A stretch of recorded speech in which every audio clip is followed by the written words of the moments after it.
दूसरा problem, need के साथ फॉर लगता है कि ऑफ लगता है?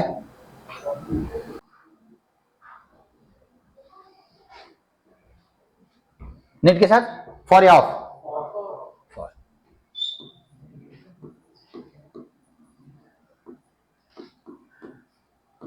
फॉर लगा ना, तो अभी तुम बोले फॉर लगता है,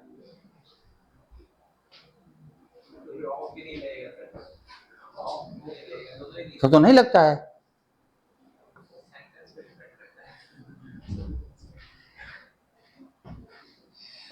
फिक्स्ड प्रीपोजिशन में दैट इज फिक्स, वो क्या बोलता हूं, पोस्ट पोजिशन। पोस्ट पोजिशन में उसके साथ वो प्रीपोजिशन फिक्स्ड है, उसके साथ एक अलग ग्रुप एक और बनता है।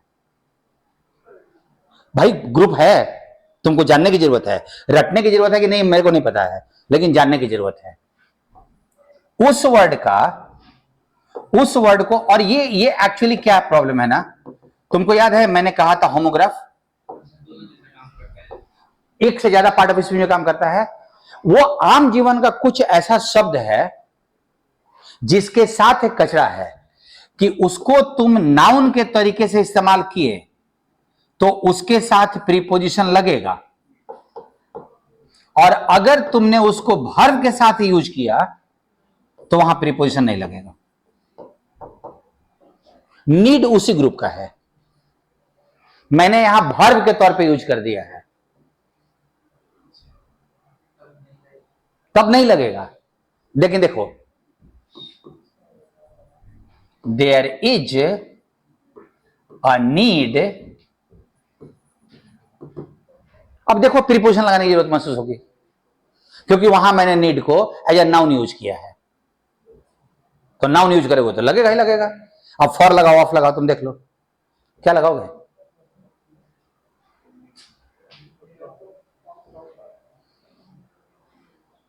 ऑफ या फॉर? मारो ना, मेरे को बताना है।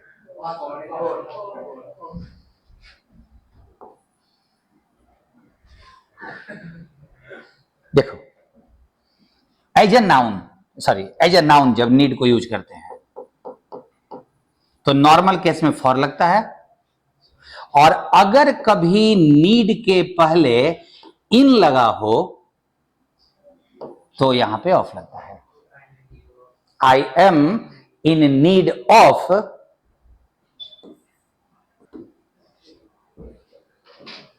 नीड के पहले इन लगा तो ऑफ लगा, इन नहीं है फॉर होगा। अब सोचो जरा कि क्वेश्चन नंबर 5 को बनाने के लिए वो क्या क्या कंसेप्ट तुम्हारा खोल रहा था। मैडम इन नहीं है, इन नहीं है, फॉर लगेगा। सागर, सौरभ, मोहित, जानने की जरूरत है ये। तुम जब इन चीजों को डिटेल में एनालिसिस करोगे ना तो धीरे धीरे, जैसे रीडिंग में तुमने एनालिसिस करना शुरू किया तो वो बातें समझ में आनी हो गई। यहां भी वो चीजें, वर्ड का ट्रेनिंग है, ये वर्ड एक्शन में जा रहा है। डिवोटेड टू, हाँ फिनिशिंग मैंने नहीं किया था क्या? हाँ फिनिशिंग किया था, चलिए।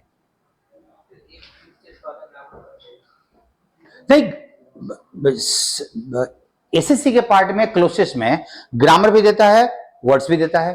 तुम देख लो यहां पे 5 ग्रामर का वर्ड था और 5 वर्ड वाला था। अब वर्ड वाला जब आएगा ना तो तुमको क्या ध्यान रखना है, उसका अलग सिस्टम है। अभी हम लोग क्या कर रहे हैं, क्या हम लोगों ने किसी में भी सेंटेंस का मीनिंग निकाला? मुझे 5 क्वेश्चन में सेंटेंस के मीनिंग निकालने की जरूरत नहीं पड़ेगी।